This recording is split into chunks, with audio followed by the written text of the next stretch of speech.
चारवाक दर्शन को जानने के लिए हमने 3 अंशों में विभाजित किया था। पहला प्रमाण विज्ञान, दूसरा तत्व विज्ञान, तीसरा नीति विज्ञान। प्रमाण विज्ञान के बारे में हम लोग बात किए थे। तत्व विज्ञान को भी लगभग हम लोग पढ़ लिए। अब हम लोग नीति विज्ञान के बारे में पढ़ते हैं, पर थोड़ा थोड़ा बता देते हैं प्रमाण विज्ञान किसे कहते हैं। चारवाक का संपूर्ण दर्शन प्रमाण विज्ञान पर आधारित है, क्योंकि प्रमाण विज्ञान चारवाक दर्शन की दिशा निश्चित करती है। प्रमाण विज्ञान में सिर्फ एक ही कहा गया है कि प्रत्यक्ष एक है। सिर्फ प्रमाण प्रत्यक्ष को ही मानते थे चारवाक।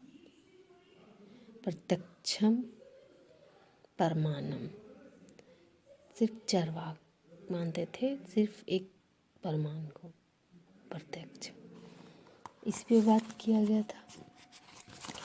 और हम तत्व विज्ञान के बारे में कहते हैं तो तत्व विज्ञान के बारे में था कि ईश्वर, आत्मा, कर्म, स्वर्ग सब कल्पना है, क्योंकि वो अप्रत्यक्ष है। इस प्रकार चारवाक जड़वादी दार्शनिक हैं। वो जो अप्रत्यक्ष है उस पे चारवाक विश्वास नहीं करते थे। चारवाक ही कहते थे कि जो हमें सामने दिखाई देता है वही सत्य है, बाकी अन्यथा सब असत्य है, अयथार्थ है। विश्व की सारी वस्तुएं जो हमें दिखाई दे रही हैं वो सत्य है, और जो नहीं दिखा रही हैं वो असत्य है। आत्मा संबंधी के बारे में भी चारवाक आत्मा को विश्वास नहीं करते थे, क्योंकि आत्मा अप्रत्यक्ष थी, आत्मा दिखाई नहीं देती थी, इसलिए चारवाक विश्वास नहीं करते थे आत्मा को। अब हम लोग बात करेंगे कि चारवाक की नीति विज्ञान किसे कहते हैं। नीति विज्ञान है क्या, मेन उद्देश्य। हर दार्शनिक, भारतीय दर्शन में जितनी भी दार्शनिक है वो जीवन को चरम उद्देश्य के लिए 4 प्रकार के पुरुषार्थ को मानते हैं। उसी से मोक्ष की प्राप्ति मिलती है। जीवन के चरम लक्ष्य की व्याख्या करना नीति विज्ञान का मूल उद्देश्य है। जीवन का अब प्रश्न है कि जीवन का लक्ष्य क्या है, अथवा किन उद्देश्य से प्रेरित होकर मानव कर्म करता है, किस लिए कर्म करता है वो। यह प्रश्न भारतीय दर्शन के लिए महत्वपूर्ण प्रश्न है। साधारणतः जितने भी दार्शनिक हैं, भारतीय दार्शनिक ने जीवन का 4 लक्ष्य बतलाए। ये पहले भी हम लोग बताएं कि जीवन के 4 लक्ष्य बतलाए हैं, जो हमारे कर्मों को प्रेरणा देती है, हमें कर्म करने के लिए प्रोत्साहित करती है। उसे 4 लक्ष्य को पुरुषार्थ कहते हैं। एक क्वेश्चन भी आता है कि पुरुषार्थ किसे कहते हैं। पुरुषार्थ कितने प्रकार के हैं, चारवाक के अनुसार कितने पुरुषार्थ को वो मानते हैं, कौन से नहीं मानते हैं, कौन से मानते हैं। ये क्वेश्चन बहुत ही महत्वपूर्ण है। पहले है धर्म, मोक्ष, अर्थ और काम। फर्स्ट है धर्म, सेकंड मोक्ष, थर्ड अर्थ, फोर्थ काम है।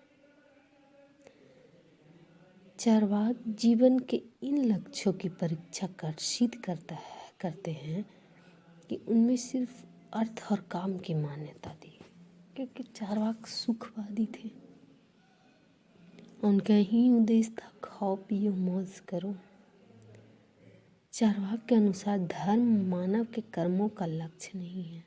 धर्म और अधर्म का ज्ञान शास्त्र पुराणों से प्राप्त होता है। चारवाक कहते हैं कि क्या धर्म है, धर्म क्या है, क्या अधर्म है, उसका पूर्ण उल्लेख वेद में मिलता है। पर वेद को चारवाक नहीं मानते थे, वो वेद विरोधी कर्म धर्मी थे। चारवाक के अनुसार वेद अप्रमाणिक ग्रंथ था, इसीलिए वो शब्द को भी नहीं मानते थे। अतः वेद की प्रमाणिक धर्म पर विचार करना भ्रामिक है। चारवाक के अनुसार वेद पर विचार करना भ्रामिक है। चार्वाक इन प्रथा के विरुद्ध आवाज़ उठाते हुए कहते हैं कि ऐसे व्यक्तियों के लिए भोजन अर्पण करना जिनका अस्तित्व ही नहीं है वो महान मूर्खता है। चार्वाक कहते हैं कि ऐसे व्यक्ति के लिए आवाज़ उठाना या भोजन अर्पण करना जिनका अस्तित्व ही नहीं है महान मूर्खता है। अगर श्रद्धा में अर्पित किया भोजन स्वर्ग से प्रेतात्मा की भूख मिटता है तब नीचे के कमरों में अर्पित भोजन छत के ऊपर वाले व्यक्ति क्यों नहीं तृप्त होते हैं, क्यों नहीं वो तृप्त होते हैं। यदि श्रद्धा से अर्पित किए हुए भोजन स्वर्ग वाले प्रेतात्मा का भूख मिटता है तब नीचे के कमरे में अर्पित भोजन वो छत के ऊपर वाले व्यक्ति को क्यों नहीं मिलती है। यह यदि एक व्यक्ति के खाने से दूसरे व्यक्ति के भोजन मिल जाए तब तो पृथक को अपने साथ खाद्य पदार्थ नहीं लेकर चलना चाहिए। वह क्यों नहीं संबंधित को अपना नाम लेकर घर पर ही भोजन करने का आदेश देते हैं।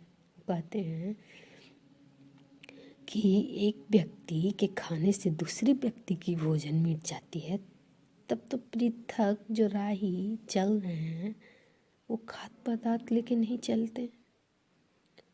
वह क्यों नहीं संबंधियों को अपना नाम लेकर घर पर ही भोजन करने का आदेश देते हैं। यदि एक स्थान के लोगों द्वारा अर्पित भोजन दूसरे स्थान निवासी सुनकर शांत नहीं कर पाता तो इस संसार में अर्पित भोजन परलोक में कैसे जा सकता है। मृतक व्यक्ति को भोजन खिलाना मृतक घोड़े का घास खिलाना समान है। चार्वाक कहते हैं कि मृतक व्यक्ति को भोजन खिलाना मृतक घोड़े का घास खिलाने के समान है चार्वाक के अनुसार। इसीलिए वो धर्म को नहीं मानते हैं।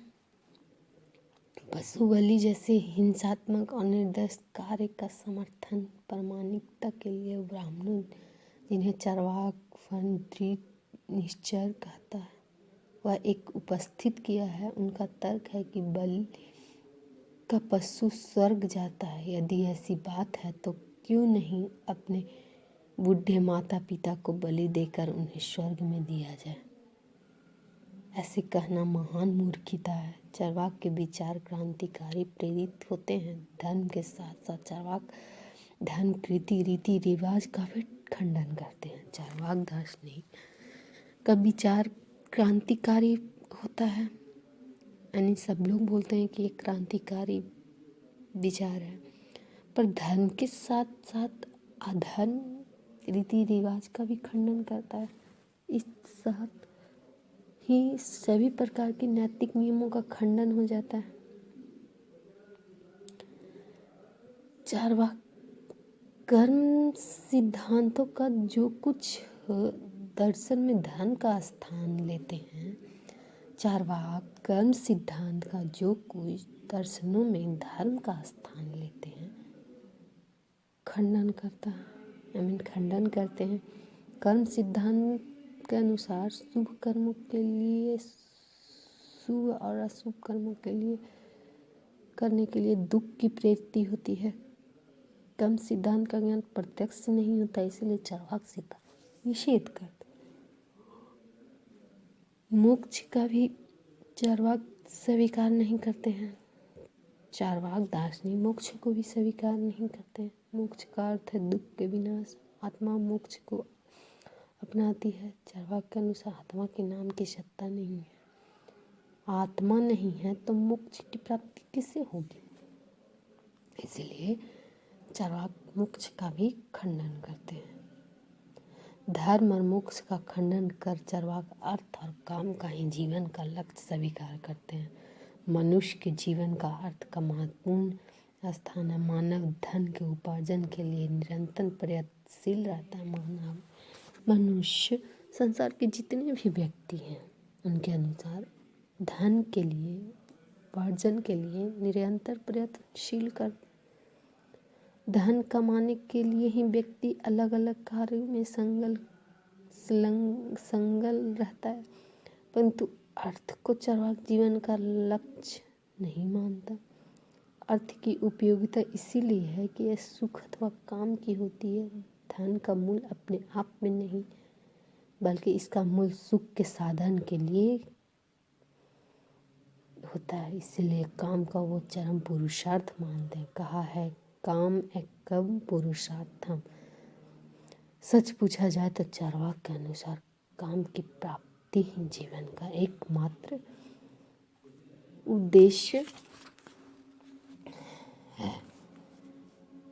कुछ लोग सांसारिक सुखों के त्याग का आदेश देते हैं। कुछ दार्शनिक सांसारिक सुखों को त्याग का आदेश देते हैं, पर चार्वाक का कहना है कि यदि कोई व्यक्ति सुखोपन भोग की कामना करता है तो उसे कुछ कुछ दुख उठाना पड़ेगा। इसलिए मानव को ही सुख की कामना नहीं करनी चाहिए तथा पाशविक वृत्ति का दमन करना चाहिए तथा पाशविक प्रवृत्तियों को दमन करना चाहिए। चार्वाक इस तर्क से सहमत नहीं है। चार्वाक इस तर्क से सहमत नहीं है। दुख के डर से सुख का त्याग करना महान मूर्खता है। कुछ दार्शनिक कहते हैं कि हम सुख के प्राप्ति के लिए कुछ दुख उठाना पड़ता है, तो इसलिए सुख की प्राप्ति नहीं करना चाहिए। पर चार्वाक कहते हैं कि दुख के डर से हम अपना सुख का त्याग करें, ये महान मूर्खता है। छोटी सी मछली में कांटा रहने के कारण कोई व्यक्ति मछली खाना नहीं छोड़ सकता। गुलाब में कांटा रहने के लिए गुलाब फूल तोड़ना नहीं छोड़ सकता है। भिखारियों के द्वारा भोजन मांगे जाने डर से व्यक्ति भोजन पकाना बंद कर सकता है। जानवर के द्वारा भोजन ध्वंस हो जाने के डर से कोई व्यक्ति भोजन का पकाना नहीं बंद कर सकता है। जानवर के पौधे ध्वंस होने के डर से कोई व्यक्ति खेती करना, बीज बोना नहीं बंद कर सकता है। इसीलिए कोई बुद्धिमान व्यक्ति चंद्रमा की शीतलता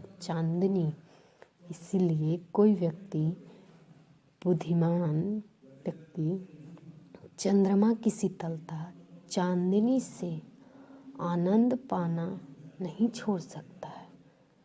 ग्रीष्मकाल के आनंददायक समीर से कौन नहीं लाभान्वित होना चाहता। यद्यपि सुख दुख से व्यक्ति व्यक्त रहता है, इसलिए मानव कर्तव्य होना चाहिए वह सुख को दुख से अलग कर सुख का भोग करें। जो व्यक्ति दुख से डर कर सुख को छोड़ देता है वो बेवकूफ़ है, महान मूर्ख है। मानव का वर्तमान सुख को अपनाना का धैर्य रखना चाहिए, पर लौकिक सुख ध्यात्मक सुख को अपनाने के उद्देश्य से इस जीवन के सुख का त्याग करना पागलपन है। ऐसा चार्वाक का मत। हमारा अस्तित्व इसी शरीर और इसी जीवन तक सीमित है। जो हमारा अस्तित्व है इसी शरीर और इसी जीवन तक सीमित है। मानव को वर्तमान जीवन में अधिक से अधिक सुख प्राप्त करना चाहिए। इसलिए यदि निश्चित है तो वर्तमान ही है। वह मानव का अधिकार सिर्फ वर्तमान तक ही है। काल क्या होगा ये अनिश्चित है। हमने देखा नहीं है कि काल में हमें क्या होगा, बस अनुमान किया जा सकता है।